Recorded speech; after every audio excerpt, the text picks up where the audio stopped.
जय श्री कृष्णा, राधे राधे, श्री हरिदास। स्वागत है आप सभी का। आज हम माघ मास मातम्य के अंतर्गत 9वें अध्याय का श्रवण करेंगे। स्वर्ग प्राप्त करने के लिए हमें कौन से कार्य और कर्म करने चाहिए, पिछले अध्याय में हमने इसका श्रवण किया था। यमदूत कहने लगे कि दिन के समय आया अतिथि, पंडित, वेद पाठी या पापी कोई भी हो, वह ब्रह्मा के समान है। जो रात्रि के थके हुए भूखे ब्राह्मण को अन्न जल देता है, मध्याह्न के समय जिसके घर आया हुआ अतिथि निराश नहीं जाता, वह स्वर्गलोक में निवास करता है। अतिथि बराबर कोई धन संपत्ति तथा हित नहीं है। बहुत से राजा और मुनि अतिथि सत्कार से ही ब्रह्मलोक को प्राप्त हुए हैं।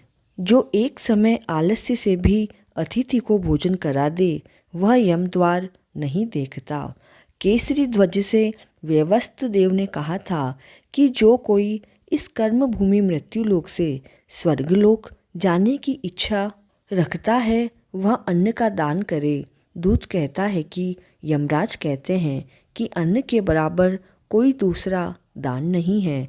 जो गर्मियों में जल, सर्दी में ईंधन और सदैव अन्न का दान करते हैं, वह कभी यम के दुख नहीं उठाते। जो अपने किए हुए पापों का प्रायश्चित करता है, वह नरक नहीं जाता, और जो काया, वाचा और मनसा से किए हुए पापों का प्रायश्चित करता है, वह देव और गंधर्वों से सेवित शुभ लोक को प्राप्त होता है। और जो नित्य ही व्रत, तप और तीर्थ करते हैं और जितेंद्रिय है, वह भयंकर यम को नहीं देखते हैं।